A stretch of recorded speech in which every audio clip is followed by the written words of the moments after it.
Rupert Murdoch still sits at the head table. He's ruled his media empire for a half-century. But now shareholders have had enough. Everybody comes to the end of their career. Rupert has been a huge success, has added huge value, but his career is coming towards an end. And the company needs to have a clear succession plan. A succession plan that includes sons Lachlan and James. Both sit on the board. Heir apparent James has helped his father run the business for 15 years. But since the phone hacking scandal and the failure of the B-Sky B bid, some want Rupert's sons gone as well. We've recommended against both Lachlan and James as directors, really to try to bolster the independence of the board. The non-family members are probably in a better position to provide more independent oversight. Although the largest owner of Class A shares is asset manager Dodge & Cox, the real power lies with those holding Class B voting shares. The Murdoch family and their ally, Saudi Prince Al Walid, together control 45% of those. That kind of control means the Murdoch clan is likely to remain in place. But the growing dissent is a message the family can't ignore for long. Poppy Trowbridge, Bloomberg. Well, you heard Paul Lee from Hermes there saying Rupert Murdoch has had his time. He joins us now, as does Professor Ajay Bhalla, a professor from Cass Business School who specialises in corporate governance. Thank you very much indeed for joining us. And I really wanted to get both of your views because they are somewhat opposing views. With Paul, I understand you feel really it's time for a change. We need to divide up the role of the chairman and the chief executive from Rupert Murdoch and indeed move out the family. There have been real problems at this company over the last year. Change is absolutely necessary, and change needs to come right from the top of the organisation. We need an independent chairman in there, and that independent chairman can lead a process of change of the board as a whole.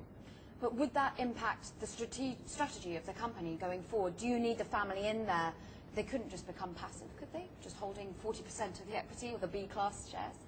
And the question, I think, is the long-term value creation. And the company, as it stands, of course, I agree that it needs a change, but you have to look at what is the strategic agenda of the family in here.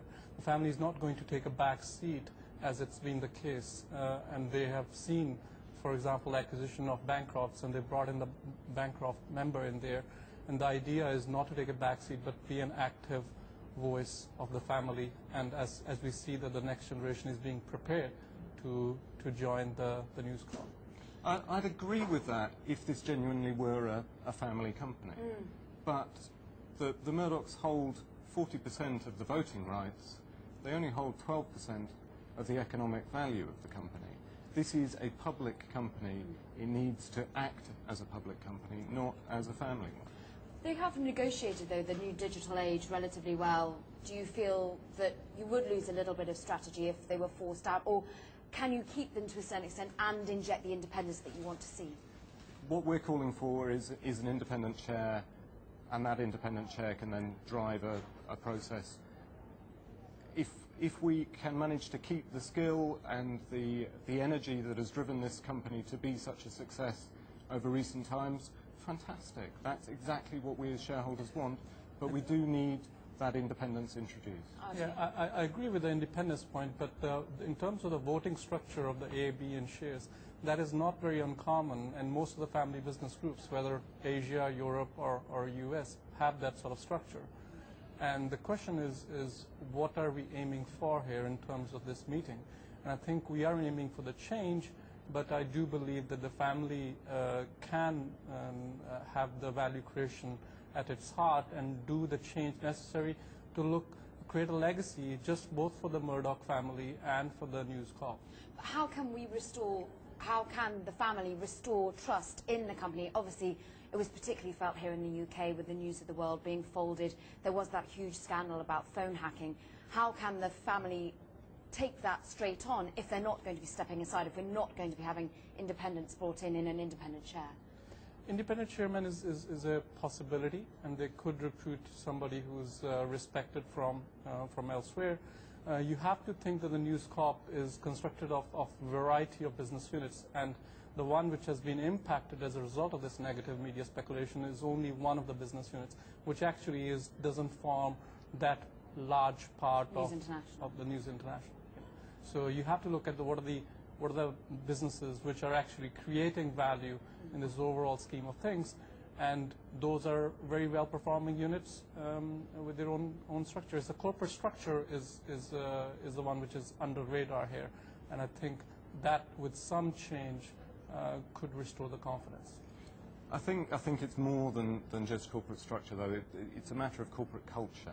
And what we've seen here is, yes, an issue in a small business unit, but it's a very substantial issue. We've also seen question marks around the circulation of the Wall Street Journal Europe. There are indications that the culture of the organisation is not driving value for the long run, and the ethics are not right. We need an independent investigation, independent oversight, and real fundamental change. And considering James Murdoch, who seems to be being groomed to take over the company, he was obviously had main oversight of News International. Is that a key concern for you? How should James Murdoch tackle this? Should he remain as strong as he is within the company?